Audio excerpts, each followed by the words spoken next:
जय सीताराम। प्रभु भक्तों, मैं आज आपको बताने जा रहा हूँ महाराज बलि की कथा। महाराज बलि की कथा जो है 99 यज्ञ पूरा करने के बाद जो है 100वां यज्ञ पूरा होने वाला था, तो भगवान विष्णु जो है वामन रूप धारण करके पृथ्वी पर आ गए और 100वां यज्ञ के रूप में उनसे जो है 3 पग भूमि मांग लिए और 100वां यज्ञ वहीं पर रुक गया। और उन्होंने तीनों पग में जो है पृथ्वी, आकाश, पाताल सब कुछ नापते हुए जो है आखिरी पद उनके चरण पे रखा है, मस्तक पे रखा। जो है जब मस्तक पे रखते जो है तो सुतल लोक में चले गए, जो तलातल के ऊपर है, जो महादेव के नीचे। और उस सुतल लोक में जाने के बाद जो है भगवान विष्णु प्रसन्न हुए और उन्होंने उसको वरदान दिया जो है कि हे महाराज बलि महादानी, मैं तुमको सावरणी मनवंतर में देवराज इंद्र का पद प्राप्त करवाऊंगा। और ये मेरा वचन है और उनके साथ सुतल लोक में निवास करवाऊंगा। तो इसलिए हे प्रभु भक्तों, जो भगवान का हृदय होता है वो मनुष्य का हृदय नहीं हो सकता है।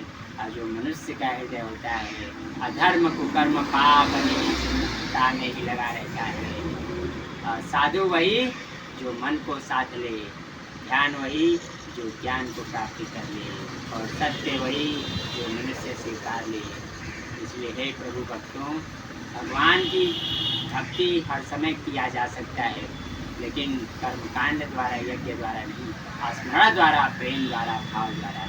इसलिए इस मनुष्य को मनुष्य रूपी जीवन में भगवान का, कृष्ण का नाम बोलते रहना चाहिए, चाहे किसी भी अवस्था में बोलो, चाहे क्रोध से बोलो, चाहे अहंकार से बोलो, चाहे हुंकार से बोलो, चाहे अग्नि और आवेश में बोलो। क्योंकि नाम कलयुग केवल नाम आधारा, सुमिर सुमिर नर उतरहि पारा। कलयुग में 2 चीज़ों का महत्व बताया गया है कि नाम स्मरण और दूसरे दान।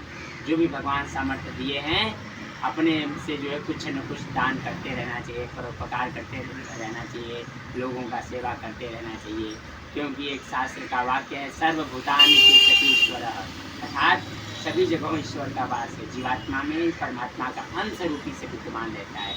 इसलिए हे प्रभु भक्तों, नोटों की गड्डियाँ सोना चांदी चढ़ाने की अपेक्षा है किसी जीवात्मा का, चाहे वो पशु हो, पक्षी हो, मनुष्य हो, उसका पेट भरो, उसकी क्षुधा पूर्ति करो। क्यों? क्योंकि वही शाकंभरी देवी है, वही दुर्गा देवी है।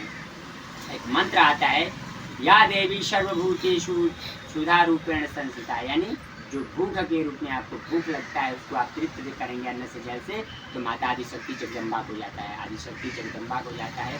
इसलिए हे प्रभु भक्तों, अधिक से अधिक जो है शाक और सब्जी का भोजन का दान करें, जिससे माता की कृपा दृष्टि बनाए रहे। जय महाकाल।